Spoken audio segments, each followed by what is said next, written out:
Hello friends, welcome to Lakshmi Olavulas kitchen. నేను మీ లక్ష్మి. ఈరోజు వీడియోలో మష్రూమ్స్ ఎలా క్లీన్ చేసుకోవాలో చూపిస్తున్నానండి.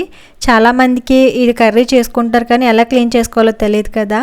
ఎలా చేసుకోవాలో చూపిస్తున్నాను. వీడియో మొత్తం చూసే ముందు లైక్ చేయడం మర్చిపోకండి. నేను ఇక్కడ మష్రూమ్స్ 3 ప్యాకెట్స్ తీసుకున్నానండి. వీటిని ఇప్పుడు ఎలా శుభ్రం చేసుకోవాలనేది చూపిస్తున్నాను.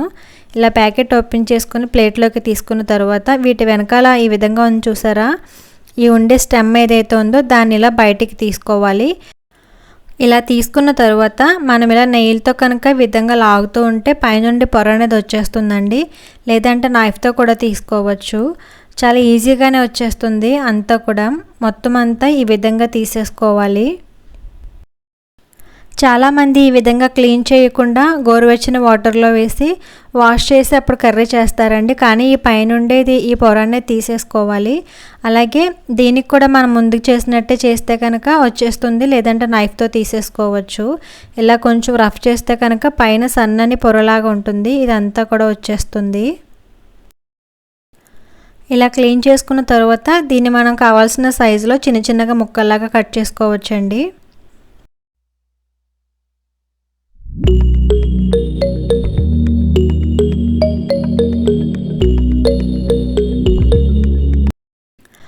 మనం ముందుగా క్లీన్ చేసి ఉంచిన మష్రూమ్ని తీసుకుని ఈ విధంగా కట్ చేసుకోవాలండి. మీకు ఏ సైజులో కావాలంటే ఆ విధంగా కట్ చేసుకోవచ్చు.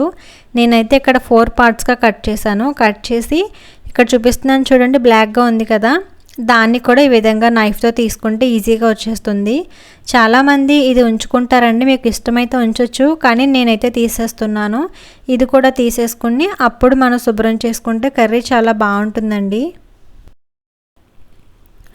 అన్నీ కూడా ఇదే విధంగా క్లీన్ చేసుకుని కట్ చేసుకోవాలి. ఈ మష్రూమ్స్ అనే హెల్త్కి చాలా మంచిదండి.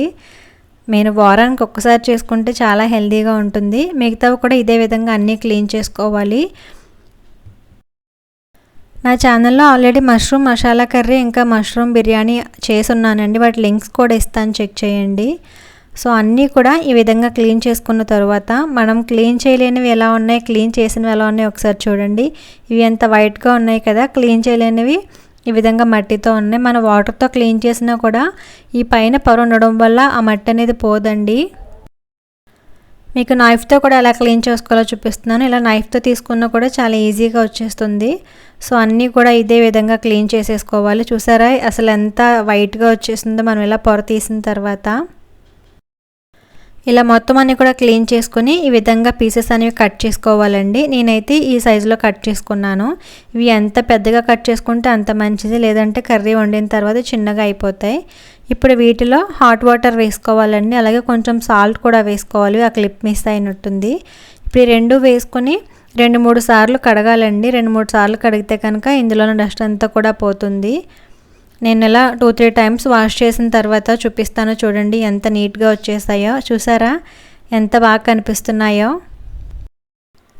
అంతేనండి, మష్రూమ్ క్లీనింగ్ అండ్ కటింగ్ ఎలాగో చూసారు కదా. ఈ వీడియో మీకు బాగా యూజ్ అయింది అనుకుంటున్నాను. నచ్చినట్లయితే లైక్ చేసి మీ ఫ్రెండ్స్కి కూడా షేర్ చేయండి. ఫస్ట్ టైం చూస్తున్న వారు తప్పకుండా సబ్స్క్రైబ్ చేయండి. Thank you for watching.